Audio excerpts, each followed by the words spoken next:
인간이 그리는 눈이 보편의 그리들을 넘어 나만의 욕망으로 생동하라. 하늘의 시대가 저물었습니다. 바로 천명의 구조적 모순이지요.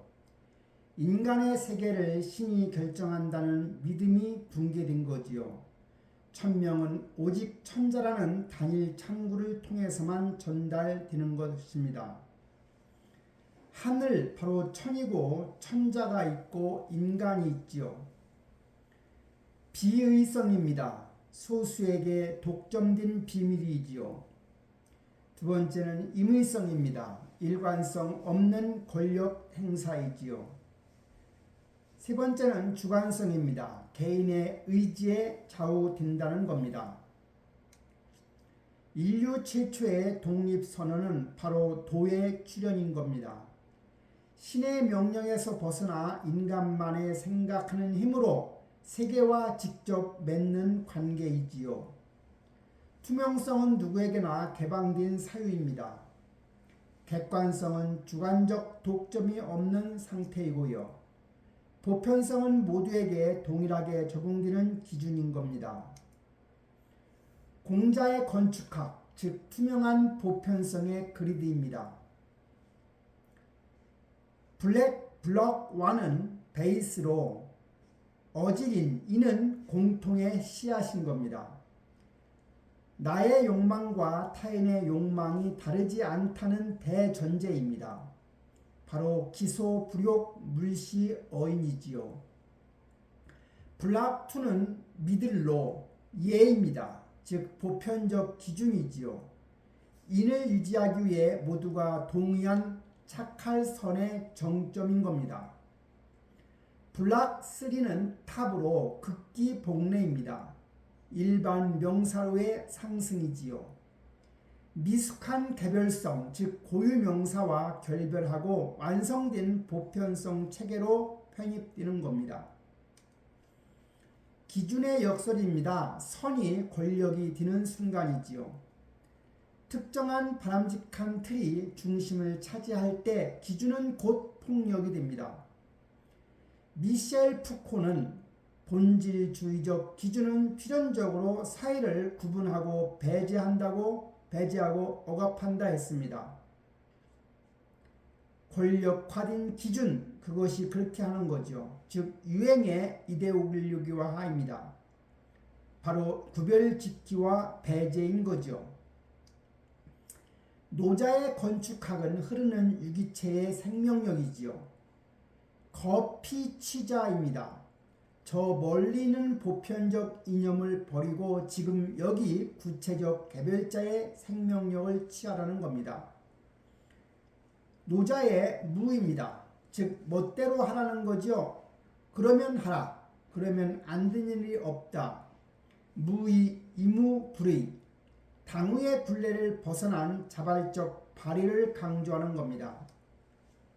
두 철학자의 엇갈린 건축 도면이지요.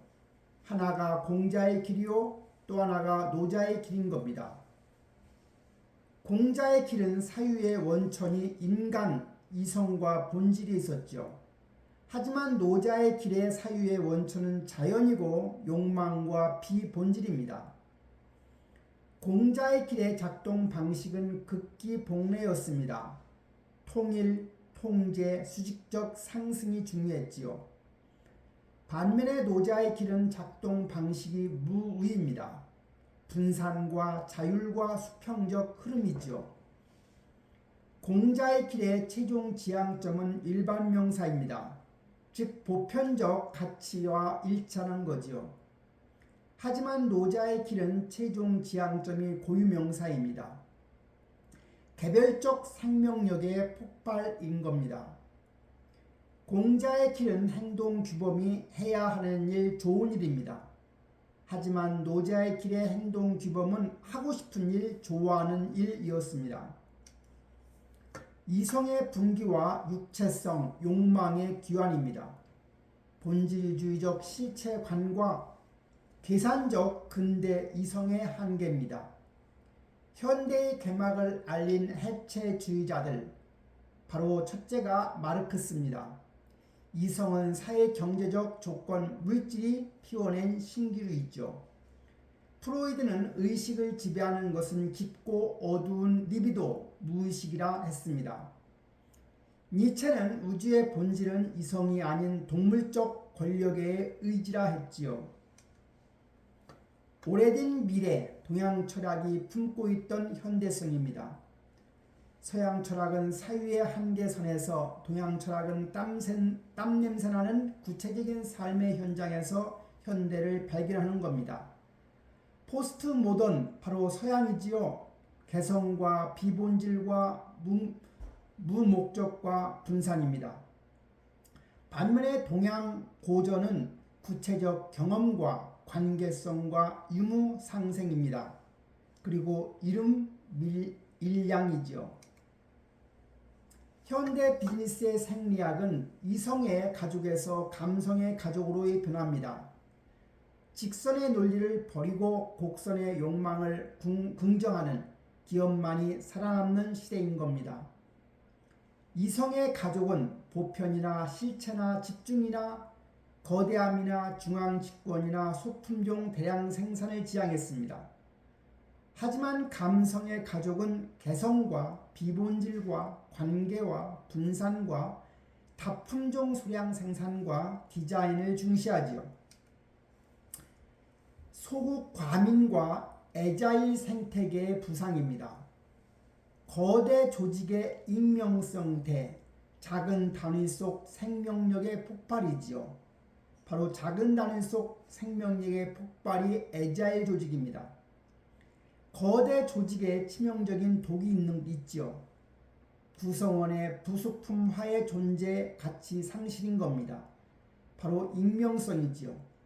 하지만 노자의 해결책은 나의 활동이 내 삶으로 느껴지는 규모, 개별 구성원의 자발적 생명력의 발현, 바로 소국과민을 얘기합니다. 상인의 더듬이, 생존을 위한 인문학이 되는 겁니다. 생존 여부에 대한 두려움이 강제한 고도의 민감성, 그리고 인간의 동선을 향한 집요한 관찰이지요. 인문학은 향유하는 교양이 아닙니다. 현대인의 욕망과 관계의 틀을 파악해서 생존하기 위한 주체적 통찰의 무기이지요. 배움의 습관을 경계하라입니다. 타인의 언어에서 나의 언어로, 배움 자체가 목적이 되면 자기 표현에 장애가 생깁니다. 내면에 체화된 보편적 이념을 고유의 기준으로 착각하지 말아야 합니다. 삶의 궁극적인 동력은 나를 표현하는 게 있는 겁니다. 생의 마지막까지 버려서는 안 될 두 가지의 무기가 있습니다. 외부의 기준이나 이념에 자신을 견주지 마시기 바랍니다. 내적 자발성에서 생산되는 진정한 힘에 기대해야 합니다. 따라서 무한 신뢰요, 무한 사랑인 겁니다. 이 두 마디는 자식한테 꼭 필요한 무기인 겁니다. 경계에 선 주인입니다. 자신이 도달한 함량만큼의 세계가 당신의 것이 되는 겁니다. 그 함량을 지탱하는 것은 이념이 아니라 내 안에 있는 욕망입니다. 모든 사건의 주인이 되어 당신 삶의 경계선 위에 당당히 서시기 바랍니다.